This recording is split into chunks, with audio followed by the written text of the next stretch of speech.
What's going on, people? I am B-Dobbins for the win, and I know lately a lot of people have been asking me for my Black Ops 3 beta first impressions and opinions. I have been playing the beta. I pre-ordered through Amazon. They let you do it for free, and it is pretty easy to cancel, which I still intend to do, mostly out of principle. And I know a lot of the time when guys like me or, Total Biscuit or whoever else speak out against pre-ordering, it can sound like a protest type thing. And it is to an extent, so as to keep the pressure on developers not to launch some piece of shit product. But probably the more important reasoning behind it is that it's in the best interests of most individual consumers. It's not necessarily about gamers everywhere taking a stand so much as it is about you, the individual, making sure you don't get duped, right? And with that in mind, this beta is a small win for Call of Duty players, because now we actually do get to judge the game's quality before its release. It's a perfect example of what I usually talk about on this channel, which is that, if enough people stop pre-ordering, then they'll work harder to get you to pre-order, right? Which is what we see happening here. To get us to pre-order, they had to take the risk of showing off their product and showing what we'll be getting. And for the most part, this beta has been positively received. Obviously, on the PS4, they felt comfortable enough to open it up to the general public on the last couple days, which I don't think they would have done unless they were confident that they had received, enough positive feedback, or the playtime stats were good enough from the people who pre-ordered that they released it to the general public. Because the whole reason you release the beta to people who've pre-ordered is that they're going to go a little bit easier on you than the general public would. It's sort of like a safer, group of people to test the product on or whatever. But you can't help but think, too bad enough people hadn't stopped pre-ordering before Ghosts, right? Because if Ghosts had been pressured into maybe doing something similar with beta access tied to their pre-orders, had they been forced to sort of show their hand and reveal their game and have it judged accurately before release, I don't think it would have been a net positive for that game, especially if they had run it on a map like Stonehenge or Octane or what have you. Had that happened, I think their pre-orders would have plummeted, and a lot of players would have ended up avoiding spending $60 on a game they inevitably came to realize they didn't actually like. We know that Ghosts saw huge population drop-offs within the first 2 months. I bet you all those people who stopped playing in the first 2 months probably wouldn't have bought the game altogether had there been a beta. For the first time in a long time, Call of Duty has had to rely on more than just brand recognition to move pre-orders, and so sort of ironically, I think that's a perfect example of why you should continue to not pre-order, right? And presumably this is something they're going to have to do again for next year's COD, which very well could be Call of Duty Ghosts 2. We know it is guaranteed to have a sequel at some point. If you finish the campaign, you know that. And Infinity Ward's up next. I'm sure a lot of people would like the opportunity to judge that game before they commit to it. Now, as far as judging Black Ops 3 goes, I know a lot of people are already doing their full reviews and first impressions and critical assessments and shit. I'm going to wait for the full release before I review this game in any way for two reasons. The first being that the last 2 times I judged a game based on the beta, I ended up feeling tricked. Part of the problem is that these betas are actually closer to demos than they are to testing environments. Like, yes, glitches will be fixed, adjustments will be made, but this is the final product. I'll see people justify all kinds of shortcomings with the mantra that it's just a beta, but in my experience, the beta is usually the best slice of the game. I think they focus group test what parts of the game are the most fun, and that's the shit they put out in the beta. And that's why I felt tricked by like the Battlefield Hardline beta, because it had Hotwire, which was a really fun game mode, and I thought it had really fun, interesting, unique vehicular combat that wasn't available in Battlefield 4, with the the sort of light infantry car-on-car action. You got your cop cars and stuff. And it was cool, using your squad's classes to customize the car and putting shit in the trunk and hanging out with new tubes out the window and gangster music blaring. And based on that, I thought it would be a cool game because it was like the beta was a really fun experience. I had a lot of fun with the beta. But after the full release, what I came to realize is that Hotwire was the only game mode where that vehicular combat was a consistently viable option. And every other game mode using the vehicles for anything more than, traveling really quickly from point A to point B wasn't realistic. They were just death traps. And without any vehicular gameplay, it turned into a sort of monotonous running around like a chicken with your head cut off. And I didn't realize how poorly designed most of the game's maps would be, because the beta only had 2 maps available, which of course ended up being like everyone's favorite maps. And that's kind of what I'm saying. Like, I feel like they put the best of everything forward, and then based on the tip of the iceberg, you assume that the bottom of the iceberg is going to be just as good, right? The parts that you can't see are going to be just as good, but sometimes they're not. And then the Destiny beta was also totally misleading, just because there was no way for me to know how little content the game would ship with. I remember feeling totally blindsided by the fact that the game literally did not have a story. So I'm very skeptical of judging a game based on the beta. I think they deliberately put their best foot forward, which is understandable, more power to them. But I'm not going to start reviewing things until I can see the full product. That being said, this is a pretty expansive beta.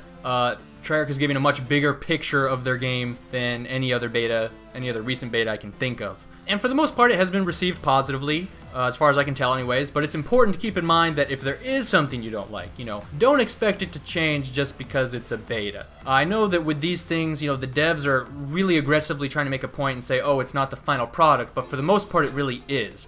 They'll fix glitches, and we'll probably see some numerical values change, some small type tweaks like that. This needs to shoot slower, this needs to do more damage, this needs to be harder to earn, this needs to have less range, or what have you. But that's the same kind of changes we'd be seeing in the first few months of a game's release anyways, right? There's always some minor changes after a COD releases. Throughout the game's life, it gets changed pretty extensively by the end. But don't expect any changes more significant than what you would expect if the game had already released, if that makes sense. I think developers try to have it both ways, where if you like the beta, you'll buy the game, and if you don't like the beta, they can kind of pretend it's not the final thing yet, just wait, the game will satisfy you. It's a little bit disingenuous. But the main reason I don't feel comfortable giving out any opinions on this particular game right now is because I cannot accurately test the lag yet, and that's the big thing for me, as I've talked about a lot on this channel. I always said Black Ops 2 would have been close to a perfect COD if not for the game-breaking lag, and Black Ops 3 does show a lot of promise, assuming it comes out without crippling lag. I think more likely than not I'll end up giving it a positive review. But even if it is a great game, it won't matter if it's still lagging the same way the past few CODs have. It's like if you go to Disneyland with a broken ankle and no cast. Like, yeah, Disneyland is fucking sweet, but if you're just in immense pain on every ride and you can't put any weight on that foot while you're waiting in line and your other foot is sore as shit and you're hopping around this crowded ass park, you're not going to have a great time even though the park itself is super fun.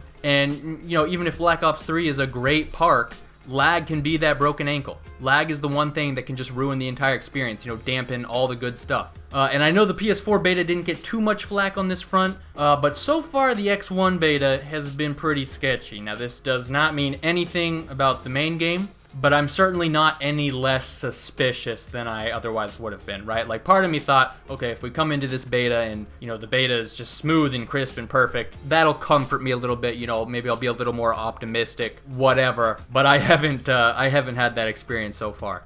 For whatever reason, every time I turn on Black Ops 3, it automatically sets my NAT type to moderate. So I restart the router and the Xbox and I'll reopen it and it'll be open NAT type on the Xbox, and if I launch other games it'll stay open, but for some reason Black Ops 3 keeps switching me to moderate. And that's obviously just a glitch, but if the real game were to resemble what I've experienced as far as the lag goes in the first 24 hours of this beta, I'm not going to be too happy about that. You can always kind of tell when shit isn't as crisp and smooth as it should be. A big giveaway for me is when I kill one guy and I'm like, wait a minute, why do I have to reload? That wasn't supposed to take 15 bullets. And there's no private matches, so we can't really test the netcode because the game-breaking lag of the past was not the result of connectivities, and not enough people understand that. It was built into the netcode. It was a serious problem with the game coding itself that was demonstratable and is demonstratable to this day on Black Ops 2 or Advanced Warfare, even in offline and private matches on LAN and split screen. There's something wrong with the coding, the cameras. Obviously, I've talked about that extensively in other videos. But we're not going to be able to test that until the full game releases. And even if we could test that right now, everyone could just write off whatever results we come up with as, oh, well, it's just a beta. So we'll see. As I've said plenty in the past, that's a big make or break feature for me in this game is the consistency of the netcode and hit detection. For the longest time, that's been like the biggest thing that I want in the next COD. It's just a fucking game that works. This really started in Black Ops 1. That's when everyone started getting really pissed off about lag, for those of you who remember, who were around back then. And I remember just being like so hopeful, like, oh, Modern Warfare 3 is going to come out and MW2 didn't really have that serious of problems in this area and MW3 will come out and everything will be fine. And then it wasn't fine. And then it wasn't fine on Black Ops 2 and it was a little better on Ghosts, but not towards the end of its lifespan. And then, as we all know, it was pretty bad on Advanced Warfare. But if it is finally fixed, it's because people bitched about it, period. It's because after 5 years of that shit, people's frustration finally reached critical mass, a tipping point where Activision was finally like, alright, we gotta deal with this shit. So, if this game comes out and you love it, you should go find someone who hated on it and shake their fucking hand. Alright, and if that hater was you, then give yourself a pat on the back, because you helped save Call of Duty. Fuck yeah. All in all, as it stands, I'm 100% neutral about this game. I'll be covering it here, giving you the no bullshit critical assessments. I want to be positive about this game, I really do. I know I get a lot of shit for only complaining about everything, and you know, look, I want to love this game. But I'm not going to be positive just for the sake of being positive, because that's kind of what I did with Hardline. Just in response to everyone getting on me about complaining too much, I tried to be more optimistic and positive, and ultimately I regret that deeply. I criticized parts of it, but I should have done more. I should have torn that motherfucker apart. But to be perfectly honest, I mean, even when I loved Call of Duty, even when I was obsessed with MW2, I was never positive about it. I mean, I'd sit there and play the game for 10 hours a day and then fucking throw my controller at the wall. I hate this game! Oh! I was never positive about Call of Duty because it's not a positive experience, and it's not supposed to be. Call of Duty has always been about 3 things: rage, adrenaline, and motherfucking testosterone, okay? That's why people love it, that's why people hate it. That's why people love to hate it. COD is one of those last places where we get to tap into our fucking dark side and have dick measuring contests. And if you can't handle that, if you want happy-go-lucky, go play some Disney Infinity. I was a little prick when I loved Call of Duty, and if I end up loving this game again, then I'm gonna be a little prick because that's specifically why I love it in the first place. I like talking shit and having dick measuring contests and pissing matches. Call of Duty dick measuring videos, that's what the fuck this channel's about, son. And it's not about me, it's about the truth. Please remember to rate the video. The For the Win query of the day is, for those of you who have played the beta, what do you think of it so far? This is Dobbins, signing out.